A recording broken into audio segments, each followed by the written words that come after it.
The transmission log begins abruptly, not with a standard system check, but with a sound that analysts spent 6 months trying to define: a wet, tearing noise followed by Agent Kilo 7's heavily filtered breathing. The timestamp reads T-12 hours. This is the moment Agent, redacted, operating deep within Grid Sector 4 of April Woods, a zone previously sealed due to anomalous electromagnetic signatures, activated his field recorder and stepped into what would become the final, documented segment of his existence. We aren't listening to a heroic last stand. We are listening to a man whose reality is dissolving around him in real time. The initial objective, coded as Operation Kronos Anchor, was deceptively simple: locate and secure a non-terrestrial signal source exhibiting severe localized time variance, LTV. Intelligence suggested this source, the anchor, was static, inert, and approximately the size of a briefcase. The logs immediately dispute this assessment. At T11:45, Kilo 7 reports visible condensation on his forward lens despite the ambient temperature being reported as 72 degrees Fahrenheit, standard summer Woods climate. But then, the first undeniable shift. Kilo 7's calm, almost monotone voice tightens, confirming visual. The air here, it doesn't look wet, Command. It looks thick, like looking through glycerin. Immediately following this, the sensor telemetry, which we have reconstructed from his discarded vest harness, shows the local gravity field briefly increasing by 1.8% before snapping back. It was a physical jolt, a momentary increase in inertia that almost certainly threw the agent off balance. This is corroborated by the frantic adjustment sound heard at T11:38. For an agent trained specifically for high-stress environments and resistant to advanced psychological disorientation techniques, an agent deemed unflappable by the Arbor Initiative's chief psychiatrist, the shift was immediate and profound. The Woods themselves in this sector had long been rumored to possess a parasitic consciousness, a folk horror tale whispered by locals who had spent generations avoiding the area. The Arbor Initiative, however, deals not in folklore but in mathematics. Their projection was that Kilo 7 would require 45 minutes to reach the anchor and initiate stabilization protocols. He lasted 12. The most chilling detail of this initial minute is the subtle background noise that begins to bleed into the audio track. It isn't wind or wildlife, or the crunch of boots on dry earth. It sounds like high-pitched, harmonic ringing, a noise that spectral analysts later identified as frequencies associated with collapsing magnetic fields and, more bizarrely, rapid, disorganized cellular division. It is the sound of nature fundamentally rejecting its own structure. We are only 45 seconds into Agent Redacted. S final journey, and the foundation of his world is already crumbling. The high-resolution forward footage, momentarily stable at T11:15, shows Kilo 7 pause beside a massive, petrified oak tree, its bark appearing impossibly black. He doesn't look at the tree. He stares down at his gloved hands, as if counting his fingers, ensuring they still belong to him. The investigation board's conclusion on this first minute was unanimous and terrifying. Agent Redacted knew instantly that the parameters of the mission had fundamentally changed, and that the force he was encountering was not merely technological, but ontological. To understand the impossible circumstances surrounding Agent Redacted's disappearance, we must first understand the organization he served, the Arbor Initiative. They are not the CIA, not the NSA, and certainly not military. They are a clandestine, highly decentralized group founded in the early 1970s, focused entirely on what they term environmental chronology discrepancies, ECD. Their operatives are recruited based on an extremely rare combination of advanced cognitive mapping skills and a measurable physiological resistance to nonlinear perception. In short, people who are physiologically difficult to confuse. Agent Kilo 7 was their star operative, known for his methodical approach and flawless mission record over 8 years. His psychological profile noted an extremely low susceptibility to suggestion and an unnervingly rigid grasp of physical constants. This makes the recorded break in his demeanor all the more significant. Weeks prior to Operation Kronos Anchor, satellite imagery over grid sector 4 of April Woods captured a heat signature consistent not with a high-energy pulse, but with a rapid, localized cooling event, a drop of 30 degrees Celsius in under 3 seconds, followed by an immediate return to baseline. This fluctuation suggested that the Kronos Anchor, whatever it was not generating power but possibly consuming localized temporal energy, causing a vacuum. The mission briefing, leaked to us via a third-party whistleblower, codename Cusp, explicitly warned Kilo 7 that if he detected any measurable LTV greater than 0.05 seconds per minute, he was to abort and deploy the containment field immediately. Kilo 7, at T10:30, reports an LTV of 0.8 seconds per minute, 16 times the abort threshold. He doesn't abort. Instead, his voice, though strained, maintains professional decorum. Command, LTV holding at 0.8. Proceeding to target acquisition. My inertial dampeners are reporting environmental drift. This environmental drift is critical. His specialized suit contained gyroscopic stabilizers designed to compensate for minor gravitational or seismic anomalies. His own recordings confirm that while his physical location remained largely static on the GPS grid, moving roughly 10 meters per minute, his internal compass was spinning wildly, registering sudden, impossible shifts in magnetic north. The footage description from T10:15 shows why.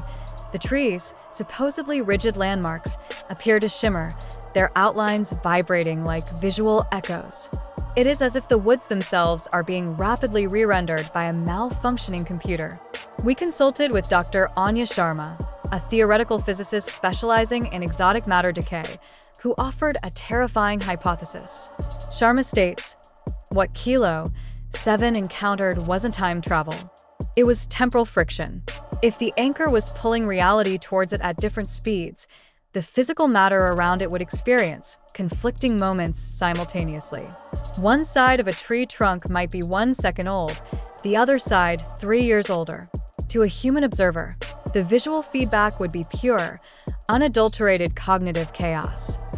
This theory explains the wet, tearing sound heard at the beginning, the sound of matter being ripped across minor chronological boundaries.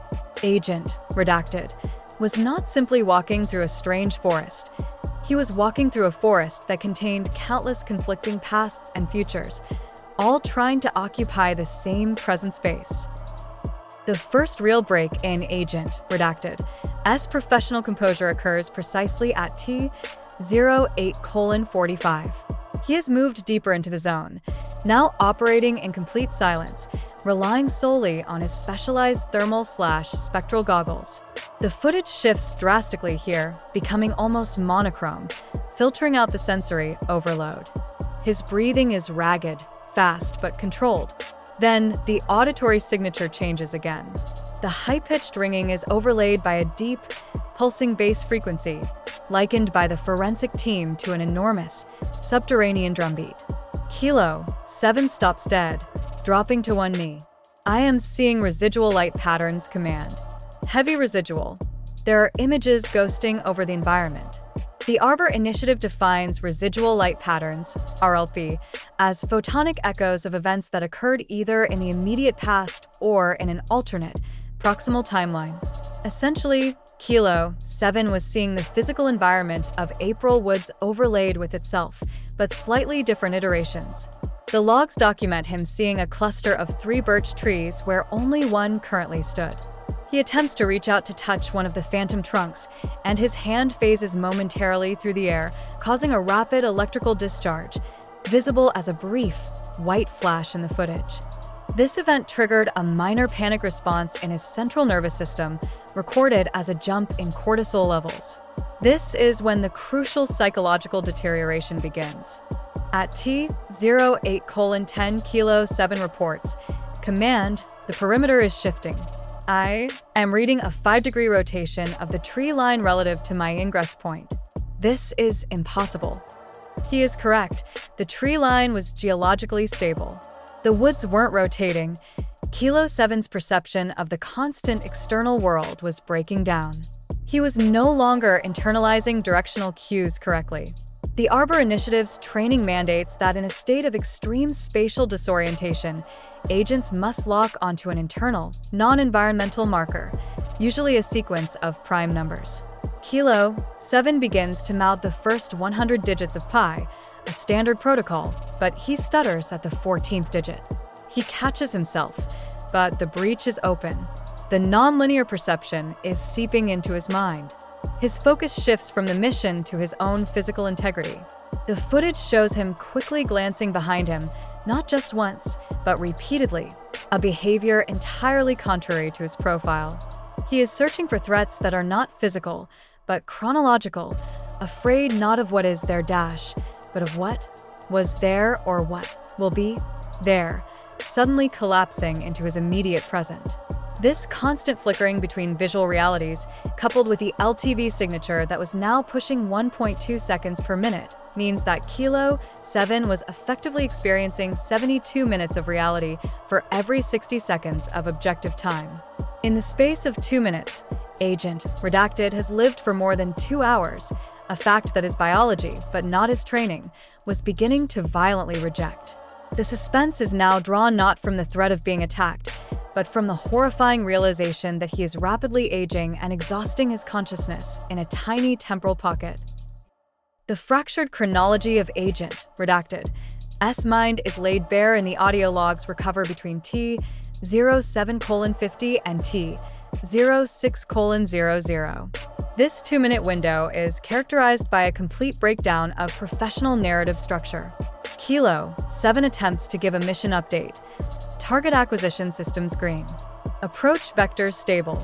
He cuts himself off sharply and immediately begins speaking a completely different, highly personalized sentence, almost as if he were having a separate conversation in a separate timeline. No, the gray one. She liked the gray one best. He reverts back, stumbling. Command, disregard. Auditory contamination high. The investigators initially believed this was an external communications jamming device, perhaps deployed by the anchor itself.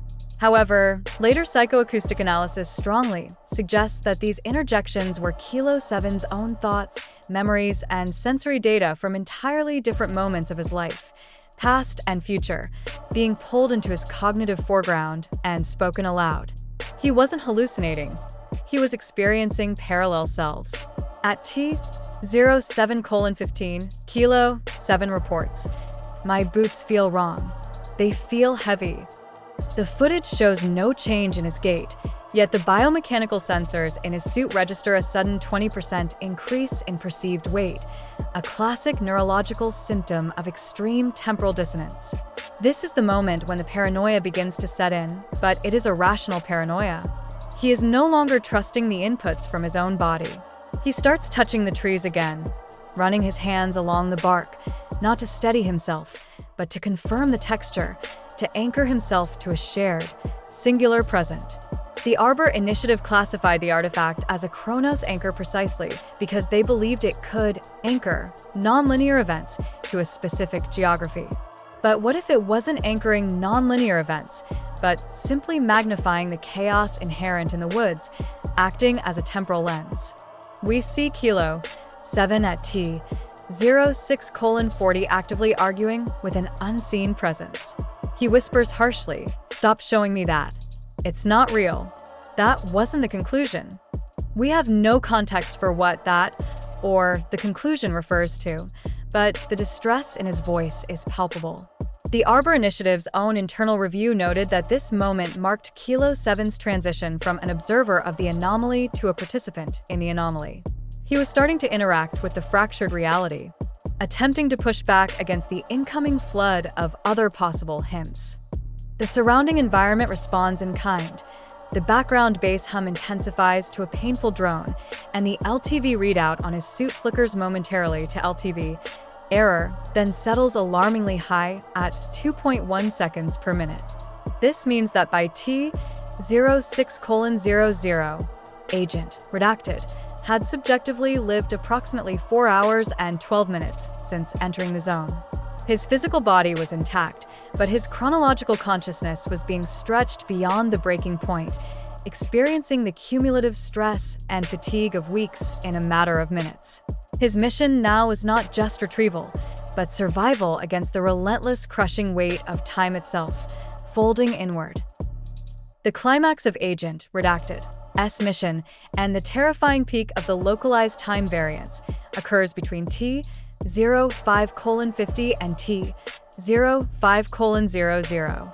At T05:45, Kilo 7's targeting system locks onto the source. He has found the Kronos anchor. The footage, though still shaky, confirms its location in a small, debris-filled hollow at the base of a split boulder. The anchor is unlike anything in the mission briefing. It is not metallic or electronic. The image description refers to it as a crystalline lattice, structured like spun sugar, but throbbing with internal light. The color shifts too rapidly for the human eye to process. Blue, green, ultraviolet, all cycling at incredible speed. The LTV readout immediately jumps to an impossible 4.5 seconds per minute. This signifies that every second Kilo 7 exists near the object, he is experiencing 4.5 seconds of subjective reality. The anomaly is exponentially accelerating. Kilo 7 begins the extraction protocol, deploying a heavy-duty thermal containment mesh. As he approaches the anchor, the visual distortion reaches a crescendo. The world around the crystalline structure doesn't just shimmer, it tears. We see momentary, black and white static engulf the entire screen, accompanied by a sound like rushing water, the sound of reality being violently filtered. Kilo 7 manages to get the mesh over the anchor. The internal throbbing light suddenly dims, and the LTV readout stabilizes instantly at 0.00.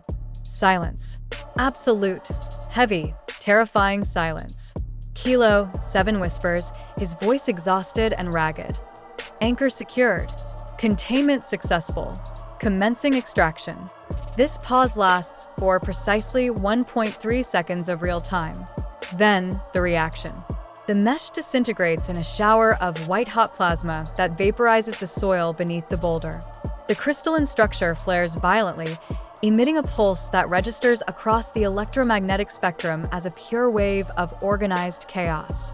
The LTV counter goes completely offline. Kilo 7 screams, not in pain, but in sheer, profound terror. His scream lasts for less than a third of a second, but analysis suggests that subjectively, Kilo 7 experienced that scream for several minutes. He is now completely lost to the nonlinear flow.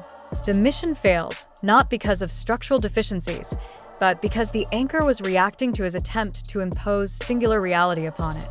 It was rejecting the container. The central, terrifying moral of this story is not about what the Kronos anchor does dash, but what it is dash. Is time fundamentally rigid, a fixed river we all swim in? Or is time a liquid, highly susceptible to local pressure and chaotic influence, and this anchor was simply revealing the terrifying truth? The truth that everything you experience, every memory, every future decision could be happening simultaneously, and the only thing holding it together is your fragile human mind.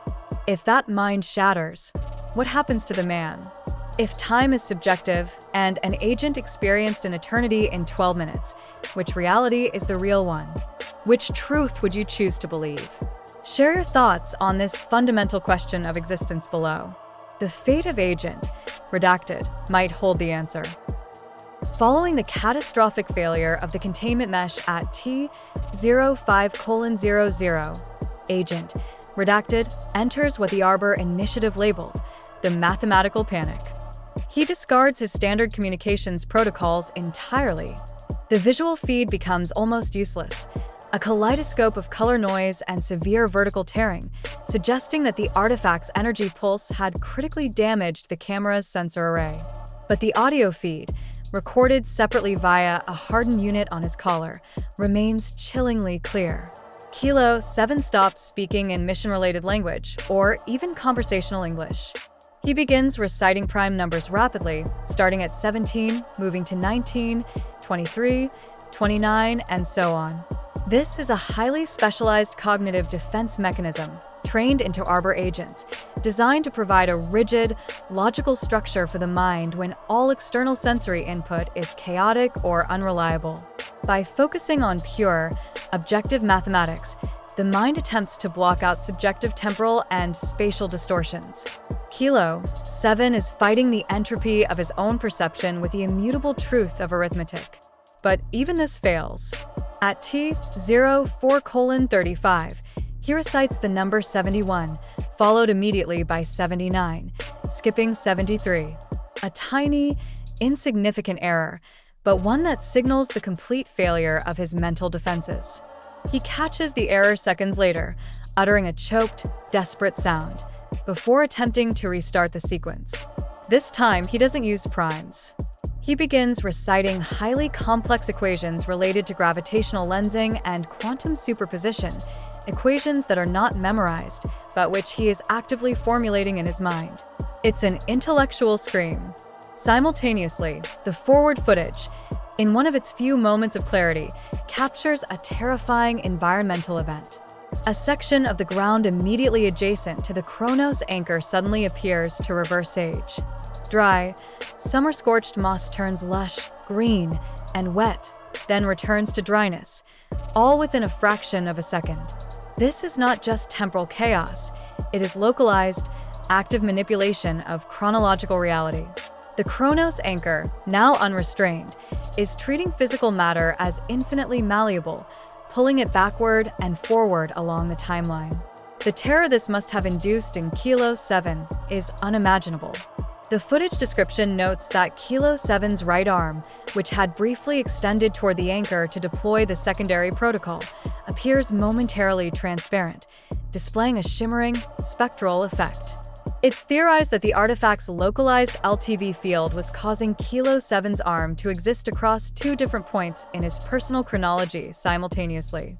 He retracts the arm sharply, pressing it against his chest plate, and lets out a series of short, guttural breaths.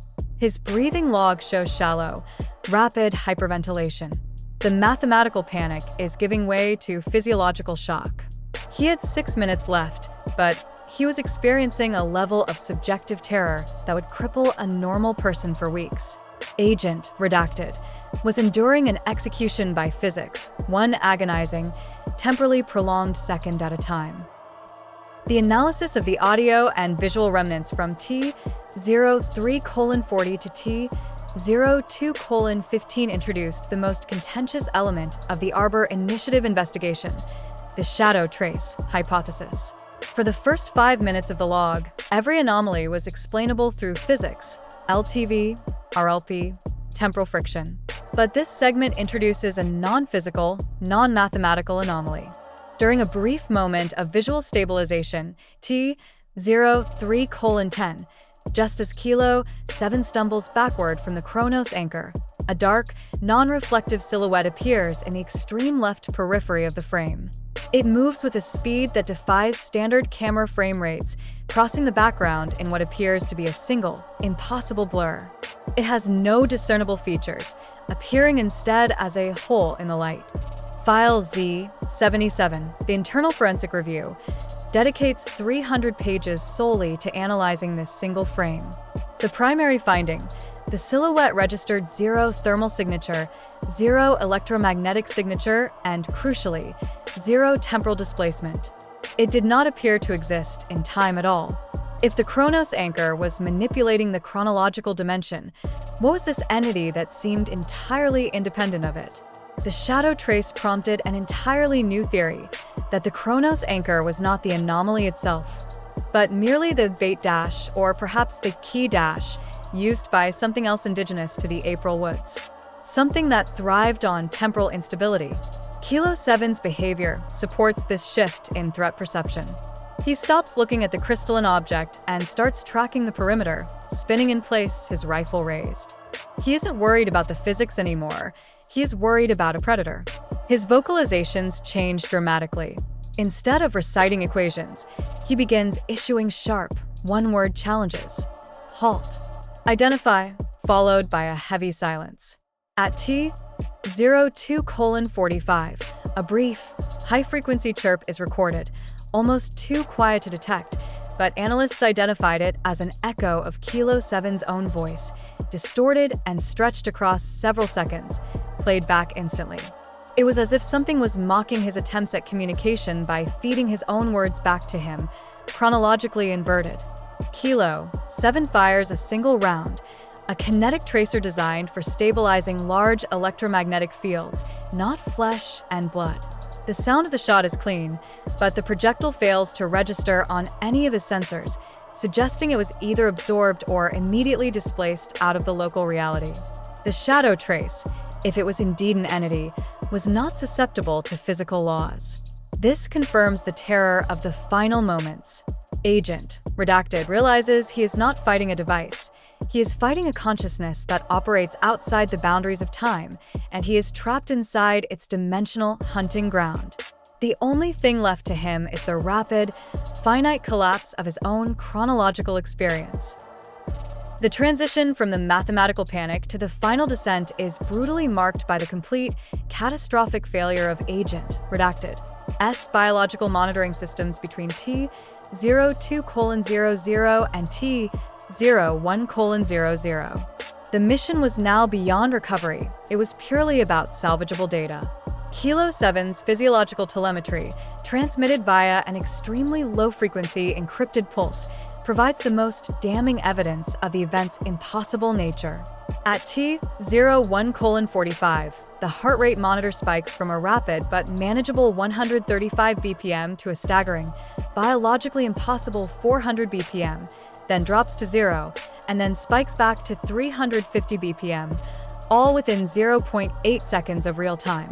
The official medical assessment stated that the agent's heart experienced multiple, instantaneous cycles of extreme life and instantaneous death, effectively being wrenched back and forth along its own chronological rhythm.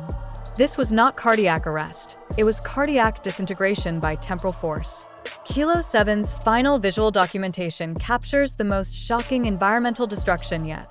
The trees are no longer shimmering or echoing, they are actively dissolving. Not burning, but dissolving into thin, white streamers of pure light, reminiscent of long exposure photos of star trails. The ground beneath the agent's feet is becoming viscous, almost fluid, appearing to bubble slightly. Kilo 7 is attempting to run, but his movement is sluggish, registering only 2 meters over a period that felt like 30 seconds to the agent, judging by his labored grunts and gasps. He is trapped in a region of space-time where inertia itself is collapsing. At T-01:22, Kilo 7 issues his final coherent phrase. He struggles to speak, his vocal cords seemingly affected by the temporal distortion, causing his voice to sound low, drawn out, and warped, like a vinyl record played too slow. It's looking at shoreline parables. The phrase, shoreline parables, has absolutely no correlation with his mission, his past profile, or the highly classified lexicon of the Arbor Initiative. It is meaningless to the mission, and yet it was the last thing he ever said. Investigators chased this lead exhaustively, theorizing it might be a code name for a rendezvous point, a secret escape route, or even a deep, forgotten memory pulled to the surface. No correlation was ever established. The most chilling theory posits that shoreline parables was not a statement from Kilo 7, but a data signature fed to Kilo 7 by the shadow trace, a final, bewildering piece of data designed to maximize post-mortem confusion, ensuring the mystery remained forever insoluble. This sudden, inexplicable shift in context solidified the investigator's conclusion. The intelligence he encountered was not only non-human but highly manipulative, turning the agent's final minutes into a terrifying, personalized intellectual torture session. The final minute of the log, T-01:00 to T-00:00, is a sensory maelstrom. The audio record becomes a wall of static mixed with a high-pitched harmonic ringing, now so loud it registers as physical pressure waves. The visual feed completely fails at T-00:55, leaving only a dark, featureless screen. Yet, the environmental sensors attached to the discarded harness continue to record the sheer physical impossibility of the zone. The magnetic field's strength fluctuates wildly, shifting the local North Pole by 40 degrees in 15 seconds. Then, a profound, chilling spike. The local air pressure drops by 10% in T00:40, stabilizing momentarily before spiking upwards by 15% at T00:35. This suggests a massive, rapid movement of air, an event consistent with either a violent explosion or the sudden displacement of a very large mass. Kilo 7's breathing log ceases completely at T00:28. The final seconds are just noise, pure white noise. But within that noise, analysts discovered two distinct, rhythmic clicking sounds. These sounds are identical to the mechanism of the safety clasp on Kilo 7's primary weapon holster. The sound implies that in his final documented moments, Agent Redacted was either attempting to draw his weapon or perhaps resecuring it, accepting his fate. Then, at precisely T00:00:00, the audio and data stream terminates without a fade. It doesn't cut out due to signal failure. It simply stops, as if reality's record button was abruptly pressed off. The recovery team, entering grid sector for exactly 10 minutes later, found a scene of paradoxical calm. The Kronos anchor was gone. The area of dissolution where the trees turned to light had vanished, replaced by an unnaturally pristine, open patch of ground. They found Agent Redacted, gear scattered but meticulously preserved, his tactical vest emptied of all specialized tools but otherwise intact, his primary rifle secured and untouched, his data satchel sealed. But Kilo 7 himself was gone. Not a trace of blood, tissue, or fabric. The most damning evidence lay in the environmental samples collected from the site. Pollen samples, analyzed by botanists, showed that the region around the anchor site had undergone approximately 70 years of geological and biological aging, specifically concerning the decay rate of local fungi, within that documented 12-minute window. This confirmed the extent of the temporal chaos. Agent Redacted was not simply removed from the scene. The final, unsolved paradox is that he was removed not just from space but from time itself, leaving behind only the ghost data of his final, terrifying subjective minutes. The investigation into the disappearance of Agent Redacted concluded with three competing, equally unsettling theories, all classified at the highest security level, Midnight Protocol.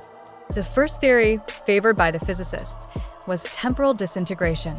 This posits that Agent Kilo 7, subjected to the impossible LTV of the Kronos anchor, simply had his physical and chronological integrity compromised to the point where he ceased to exist as a single unit in space-time.